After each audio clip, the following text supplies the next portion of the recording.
My teeth gritted in pure anger as I read Spark's messages over and over again. This fucking bastard. I immediately started messaging the unknown number back. What the fuck are you playing at? What the hell do you want with me and my family? Give me back my fucking sister before I kill you. No one could guess what I was so angry about. Let me guess.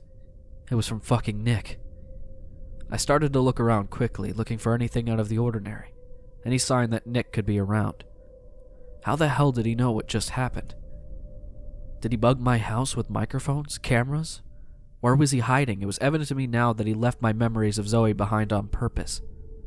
But why the fuck would he do that? He clearly wanted Zoe all to himself. The fucking psycho.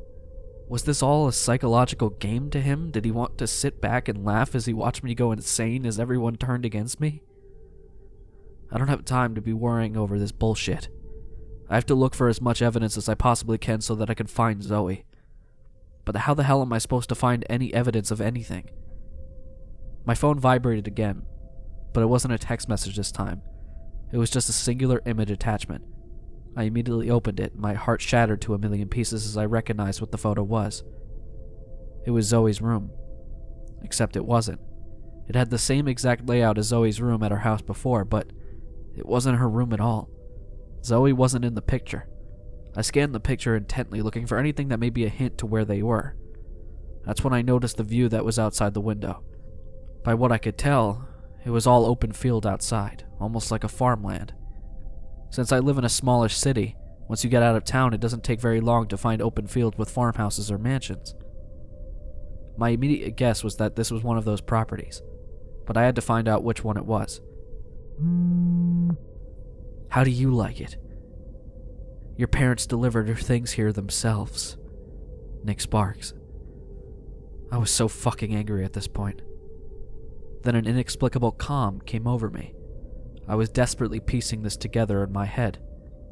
So 3 years ago, the day my sister was almost likely kidnapped by Nick, my parents, under his control, took all of Zoe's belongings and delivered them to wherever the fuck he was living now. This must mean that Zoe isn't very far. This gave me a spark of hope. The first ever hint of hope I've gotten since trying to solve this shit. I also knew that there must have been some sort of ulterior motive to why he was doing this, and before I did anything, as much as it pained me, I had to figure out what the fuck his motive was. I needed to understand what was going on in that batshit crazy mind of his. If he wanted to play mind games, I knew damn well I had to play along with him if I wanted to win this twisted fucking game.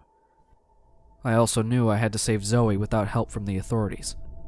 Who the fuck knows what would happen if I went for help? It was up to me and Noah alone to do this. I thought back to when I was asking the man questions. The hospital. Nick worked there before. Come on, Noah. We're going back to the hospital. Right now. Noah and I arrived at the hospital, and I dug my bag and I picked up the photo of Nick that I took. I had to ask around to see if anyone could remember him. He had to have left someone with their memories, and they were most likely here. Or there was still a possibility I could bring someone's memories of him back with this photo. I started to ask the nurses and doctors around if they recognized Nick whatsoever. I lost hope after a while of asking around. None of the nurses or doctors around here had any memory of him. And the picture, just like with my parents. Didn't work with bringing the memories back if they actually did know him before. Fuck, this isn't looking good. I agreed, but I came up with another idea. Wait, what if we go to the mental ward? He must have done some work with patients there too. He might have a thought to erase people's memories from the mental ward. It was an odd idea, but Noah shrugged. What do we have to lose from it? We made our way to the mental ward.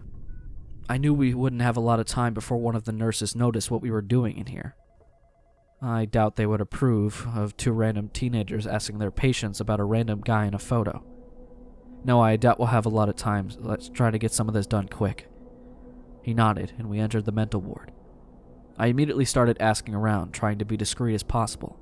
If a nurse walked by, Noah and I would try to pretend to know the patient so they just think of us people as visiting their friend or family.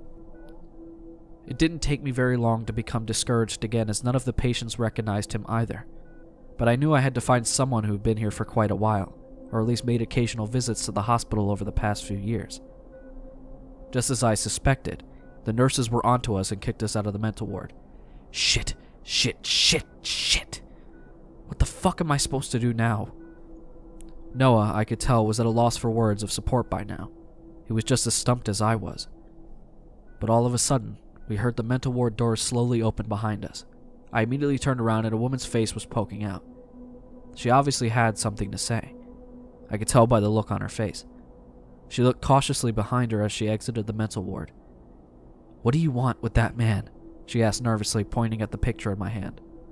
"Do you know him?" I asked back, extremely curious now. She nodded. "He was also a patient in this ward around 4 years ago, I think. I've been here on and off for a long time for my mental issues, so that's how I recognize him." "He was a patient? What the actual hell?" "What do you mean he was a patient? He terrified me. He was absolutely insane. I had a bad habit of eavesdropping and I accidentally heard what was going on with him. I heard the nurses talking about how he had extreme emotional trauma from his young daughter being killed. I don't know how the daughter was killed though, but it drove him mad. That was it. That's the fucking motive for why he kidnapped Zoe." I almost vomited at the thought that Zoe was being treated as a replacement daughter for this fucking ex-CIA psychopath. However, the woman continued with her story. That wasn't it though. What scared me the most is that when I heard him rambling sometimes about how when he got out of this hellhole, he was going to move out east, to the countryside to live with his daughter again, even though she's dead. Noah and I immediately exchanged knowing glances. We both knew what that meant. "Thank you so much, ma'am," I quickly said to her. As Noah and I left the hospital, I felt a twisted smile form across my face. "You aren't the only one who can play mind games, Nick.